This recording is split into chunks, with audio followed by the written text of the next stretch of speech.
nalingi naloba ndenge nateya na partage na bino mpona likambo ya ndako ya Nzambe. Bato ebele bayebaka te tozalaka na terme toujours ndako ya Nzambe, ndako ya Nzambe. Lelo boyeba ndako ya Nzambe eza nini? Nake na ndako ya Nzambe nake kosambela Nzambe, toyebaka te ndako ya Nzambe eza wapi. So totuni bato question tobiboyebisa biso ndako ya Nzambe eza nini. Na pensée ya bato ebele babaka ndako ya Nzambe ezali esika tokomona bato bazobeta drum oyo bengaka batterie, bato baza na ba micro, bato bazosambela, pasteur moko alati bien, batie estrade, bato bazoloba nde tobengi église. So tomoni esika baoteka mafuta, bazoteka masanga, tobengi yango boutique, tobengi yango bar. Donc lelo oyo po benga esika ndako ya Nzambe, il faut mona ba carreau, omona ba chaise en plastique, il faut mona ba climatiseur, il faut mona ba micro. Mais est-ce que penser wana eza penser moko na Bible? C'est pourquoi na ko expliquer le monde na kati ya Bible pour permettre ba tout balon la vidéo oyo ba nini eza ndako ya Nzambe et la pensée prophétique eza ko yana sima nango. Nazozwa livre à Genèse chapitre 28 à partir à verset 10 na kutanga. Bona nangai très bien. Genèse 28 à partir à verset 10. Au moni Paul a yebisi Timothée na Bible alobi, Timothée, toute écriture est inspirée de Dieu, utile pour enseigner, corriger et instruire. Donc Paul a dit à Timothée que Bible n'est tout le monde en gros makambo komi ni awa, chaque likambo est na utilité nango. Ce que passage on a dans la Genèse chapitre 28 et qu'on permettre chacun à bino ayeba utilité caché à passage wana puisque ko expliquer biso temo tozolo belanda kwa Nzambe. Bolanda de Genèse 28 verset 10. Na otanga na français, Jacob partit de Bir-Sheba et s'en alla à Charan. Il arriva dans un lieu où il passa la nuit car le soleil était couché. Il prit une pierre dont il fit son chevet, il se coucha dans ce lieu. Il y eut un songe et voici une échelle était appuyée sur la terre et les sommets et son sommet touchait au ciel. Et voici les anges de Dieu montaient et descendaient par cette échelle. Et voici l'Éternel se tenait au-dessus d'elle et il dit, je suis l'Éternel, le Dieu d'Abraham ton père et le Dieu d'Isaac. La terre sur laquelle tu es couché, je la donnerai à toi et à ta postérité. Ta postérité sera comme la poussière de la terre, tu t'étendras à l'Occident et à l'Orient, au septentrion et au midi, et toutes les familles de la terre seront bénies en toi et à ta postérité. Voici, je suis avec toi, je te garderai partout où tu iras, je te ramènerai dans ce pays, car je ne t'abandonnerai point, que je n'ai exécuté ce que je t'ai dit.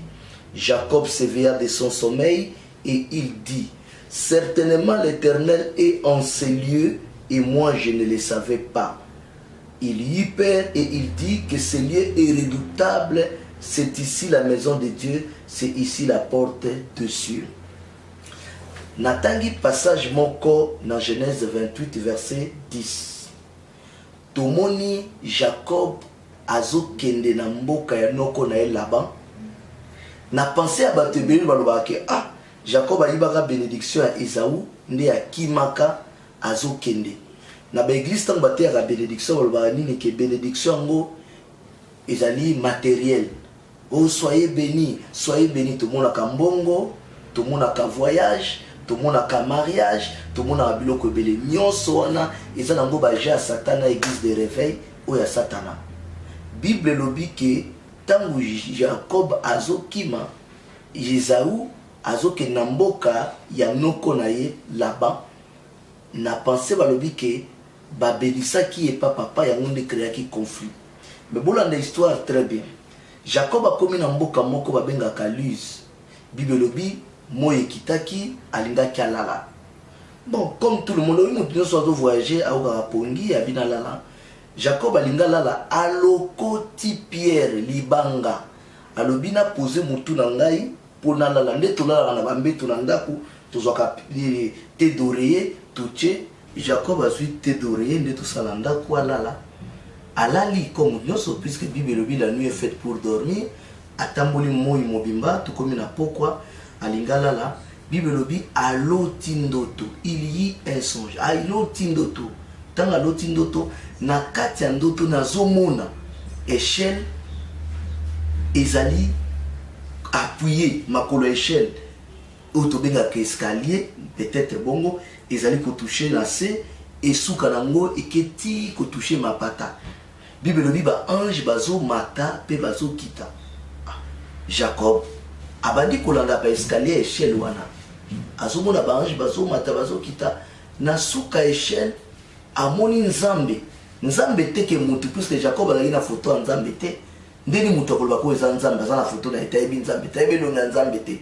mais amoni nzambe na kati ya liloba nzambe alobi na Jacob siko na ndoto amoni échelle permettre na suka mona nzambe alobi na Jacob bokali comme nzambe ebisabi je suis le Dieu d'Abraham ton père le Dieu d'Isaac la terre sur laquelle tu es couché je le donnerai à toi et à ta postérité. Ta postérité sera comme la poussière de la terre, tu t'étendras de l'Occident à l'Orient, au septentrion, au midi, et toutes les familles de la terre seront bénies en toi et à ta postérité. Voici, je suis avec toi, je te garderai partout où tu iras, je te ramènerai dans ces pays, tout. Donc, ce qui vous l'a dit très bien, Maloba Nzamba Zoloba na Jacob, ezali Maloba Moko Sika, Pona.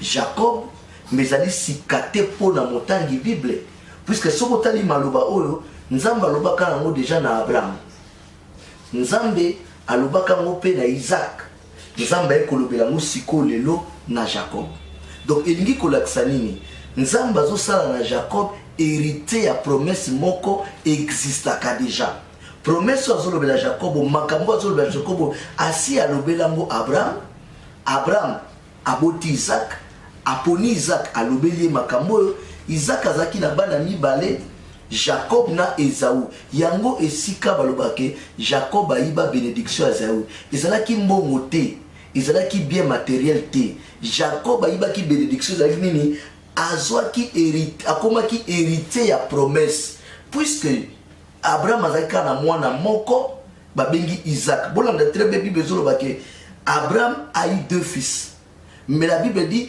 il naquit selon la chair, l'autre est né selon la promesse.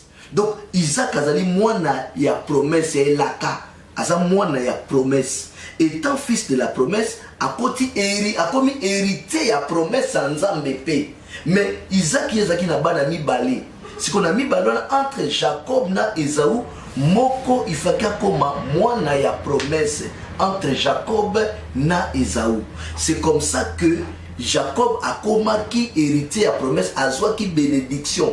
Ce qui totali bien dans un passage moko dans Genèse chapitre 33 verset 9. Bon dans passage très bien. Genèse 33 9, Bible dit Esaü dit je suis dans l'abondance mon frère, garde ce qui est à toi. Vous avez un passage tant Jacob azongaki après 21 ans exil. Tant bakutani na Esaü, Jacob azaki na conception ya kobanga Kaïba bénédiction Esaü, akaboli ba bien apesa ndambo na Esaü, Esaü lobi mon frère bomba ozanango nazana abondance sur le plan financier, sur le plan matériel. Jacob Esaü azaki plus stable que Jacob. Alaki sabi je suis dans l'abondance. De quelle bénédiction la Bible parle? Ezali nzamba komisi Jacob hérité à promesse oh ezali coexister. C'est pourquoi awazo rappelé Maloba aibisaka Abraham, aibisaki Isaac et puis à côté ici Jacob na kati ya même promesse. Tala siko tango Jacob alamuki na tongo ube ponge ndoto esili eloko liboso soki ndoto esili tulukarato ba explication na yango. Alors Bible za ndoto ya Nzambe. Jacob tango ndoto esili alingi ayeba explication nango. Alors soko botangi na Ecclésiaste chapitre 5 verset 2 et puis Ecclésiaste chapitre 5 verset 6, Bible lobi de multitude des occupations naissent les songes. C'est-à-dire bandoto msozo mona ngoza na ba vanité. Mutu ala alingi mwasi na tort lokola ba église de réveil ba église ba désordre mutu alinga mobali na moyi et na butu tango lali akomolota bazobalana akeko mona pasteur alobi nzamba yebisi ngai ye mobali nanga nzamba yebiso nde ona ndoto te eza nzambe te. C'est prouvé scientifiquement mutu akoko za mona makambo na moyi na butu aloti ndoto yango. Ecclésiaste 5 chapitre 5 verset 2 et le verset 6 zolbake dans beaucoup de songes il y a des vanités et des multitudes des occupations naissent les songes. Mais elobite ke nzamba lobaka te na ndoto puisque pour abotola Sarah na maboko Abimelech roi de Guérard na Genèse 20 ayaki na ndoto pour alakisa Joseph kwa akoko malobi alekaki na ndoto awa pe aye na ndoto alakisi Jacob makambu. Jacob amoni échelle nzamba lobelie tangu Jacob amugi Bible lobi Jacob se réveilla de son sommeil et dit certainement l'Éternel est enseigné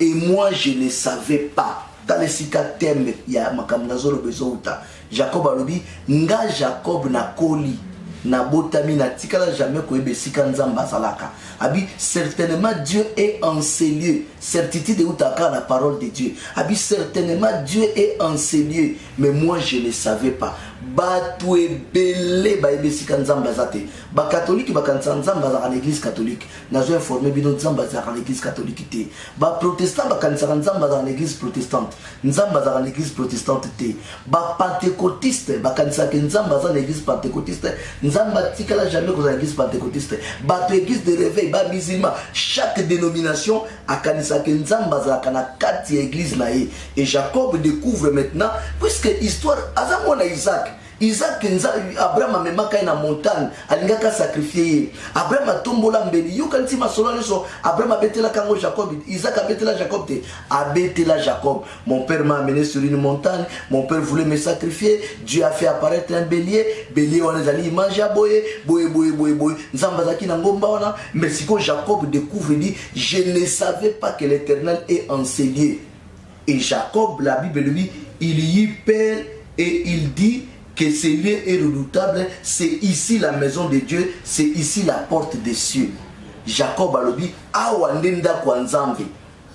Chaque dimanche, les gens ont ce langage. Nakenanda kwa nzambe. Je pars à la maison de Dieu. On ne joue pas avec la maison de Dieu. On doit respecter la maison de Dieu. Maison de Dieu ezali nini. Bien aimé. Soko tuni batu question la kisande loko izula kesiko ezanda kwa nzambe na makanisi ya batu tu ezali ba kiti ezali ba micro ezali ba clim ezali ba loko tout monaka soko tuni mutobi qu'est-ce qui prouve ça c'est une boutique ezali biloko bazoteka. Mais pour votre information ba bisika bo monaka ba micro ba kiti na etikala jamais kozala ndako kwa nzambe. Ezalaka nangoka ba boutique ba épicerie ba égliserie ba nyoso ezalaka ba riz parfumerie je sais pas nyoso ezalaka ba riz même église wana omona ezalaka ba égliserie. Donc ezalaka banda kwa nzambe te parce que soki otali tango ya ba pierre micro ezalaki te ba kiti en plastique ezalaki te plafond otozana ngo ezalaki te ba clim ezalaki te mais ba robenga onda kwa nzambe. Dénominateur commun les entre biso na bango potolo ba leto zanda kwa nzambe. Jacob alobi awezanda kwa nzambe. Mais quelque chose à capital eloko nini etindi Jacob abenga esika wana nda kwa nzambe ezali biloko misato. Eloko aliboso ezali pierre libanga. Landa très bien. Jacob azaki déjà âgé, azaki déjà adulte. Il a dormi toute sa vie. On dort 365 nuits chaque année. Donc, imagine-toi multiplier 365 par nombre d'âges à Jacob. Retrouver combien de sommeils que Jacob a connu. Combien de sommeils que Jacob a connu. Donc, en un mot, Jacob a tellement dormi. Mais ce jour-là, il a un sommeil spécial. Pourquoi? À cause de la pierre. Parce que Pierre Jacob a l'okotaki et utaki wapi. Bible lobi Nazali libanga, je suis la pierre rejetée par les bâtisseurs. Cette pierre va devenir la principale de l'angle. Donc soko lokoti libangana, soko che mutudo na libangana, soko che nzoto na libangana, ndoko mona libangana ezali Yesu. Et lokwa liboso la kisaka esiko zanda kwa nzambe, il faut libanga.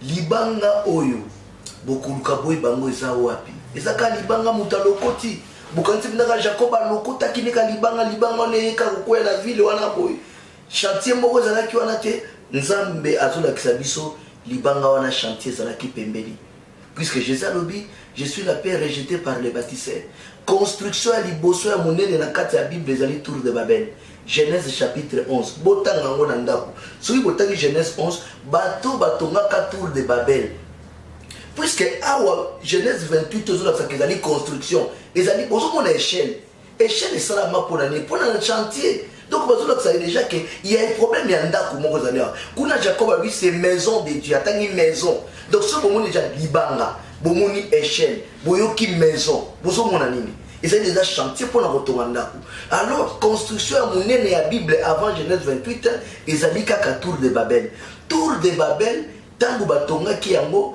pensé nango ezalaki batuta batourne tour moko tuta likolo mais tala très bien batu bayebaka te pourquoi nzambe arejetaka projet ya tour de Babel ezali te parce que moto abwaki kose disperse kaka ezali te parce que tour wana esepesaki nzambe te non nzambe abwaki projet ya tour de Babel premièrement parce que dans la fondation dans la Bible dit ba remplacer pierre na ba brique.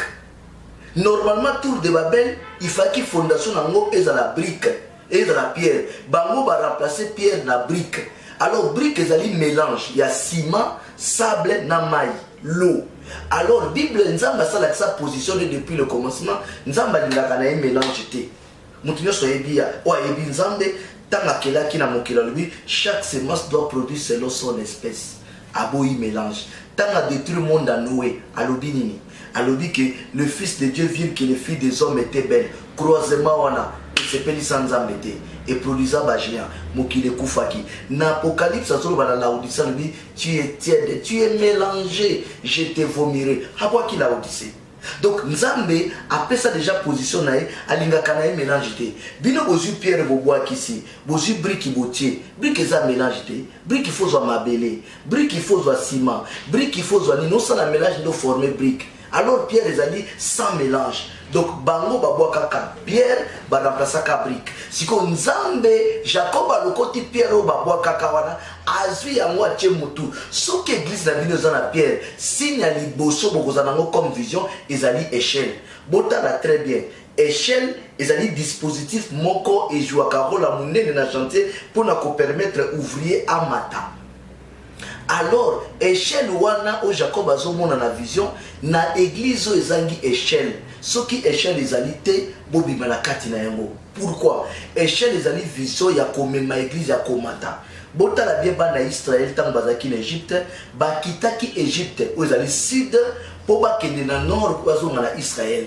Donc yango Moïse azali ko conjuguer kaka verbe monter église azali ko demeurer na même promesse na hébreu bazolo la biso mokolo yesu akoya tokomata et puis la Bible boyebi yango très bien ezali na promesse à monter. Alors soki bokoti na kati église miso église etali likolo te bazali na échelle te bazali na porte ya lola te miso na bango zotala kaka mabele etala visa poto ezotala babia ya mokili ezotala kaka bandaku etala kaka ba immeuble wana ezali na ndako ya satana ezali na ndako ya satana. Dans Matthieu chapitre 4, Bible dit Satan a quitté Jésus, le royaume du monde et leur gloire.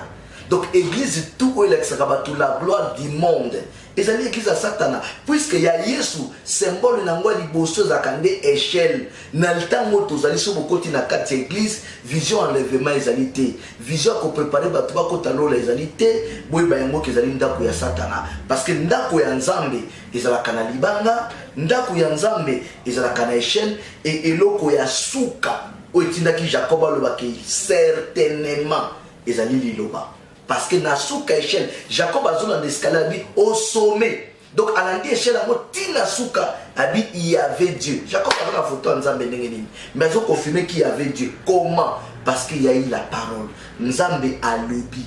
Nzambe tanga lobi na Jacob. Makambo Nzambe lobi na Jacob. Ils ont confirmé que là où il y a la parole, il y a Dieu. Mais ce qu'on va tout voir, l'église n'a pas été à la parole. Je vous dis non. Bote la parole va lobeli awa. Ezali Nzambe azo rappelé Jacob promesse moko existaka ayebisa kango Abraham prophète, ayebisa kango Isaac, azo introduit Jacob comme héritier de cette promesse. Lelo oyo tozape na promesse oyo ezali coexister ou babengaka seconde venue à Jésus-Christ.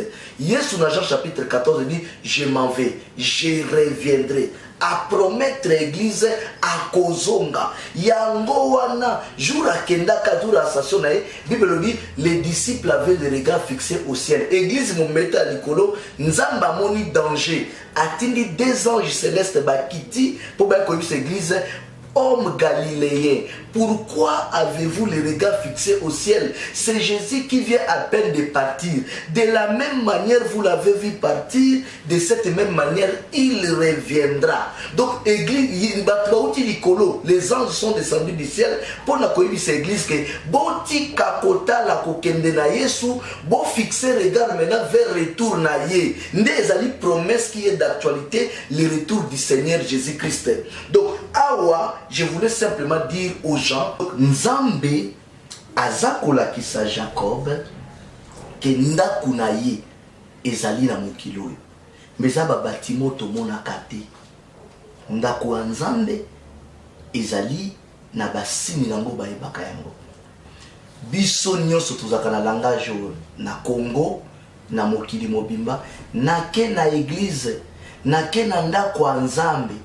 Je pars à la maison de Dieu. Respectons la maison de Dieu. Nde question nazo tuna batu. Bobenga kabisika onanda kwa Nzambe pona nini? Bopesa nga eleme zula kisabilo kezanda kwa Nzambe. Bobenga kesika boîte de nuit pona nini? Bobenga keloko hotel pona nini? Soki babenge sika hotel, ezaka na ba elema ou eza ko justifier keza hotel? Soki bobenge sika eza bar, ezalaka na ba elema ou eza ko justifier keza bar? Soki bobenge sika oyo ezali école, tokomona tableau te, tokomona ba nini ba élève, tokomona professeur. Mais soki bozo benge sika maison de Dieu, ndako Nzambe, il faut pe ba elema. Parce que tout na bango ba elema ya bino ezalaka nini? Ya mona lelo pasteur so afumo église loko ali boso azobunda azala na chorale. Azana ba basiste, azana ba guitariste, azana ba batteur, azana ba drum, azana ba biloko batterie, azana ba micro sophistiqué parce que batuna mutuna bango biloko wana ndesala kanda kwa Nzambe. Alors message ya lelo vision ya ndaku ya Nzambe euti na Genèse 28 o Jacob aza ko confirmer que awo ezanda kwa Nzambe mais bielema o etinda ki Jacob ezami satu ezali libanga ezali échelle et puis ezali loba. Donc soki biloko wana ezali te boye bango ke sika bozali ezanda kwa Nzambe te ezana kaka piège ya diable sur la terre. Nkolo abatela bino ngai prophète Samuel Oredi Mwanza nazwami awa na mboka mopaya nazali kote ya bino loba Nzambe na mikolo koyena ko expliquer bino makambo o Nzambe apesi ngai na loba pona mokili. Nzamba batela bino kimeza na bino na kombo na Yesu. Zachée descend de l'arbre, car aujourd'hui le salut de Dieu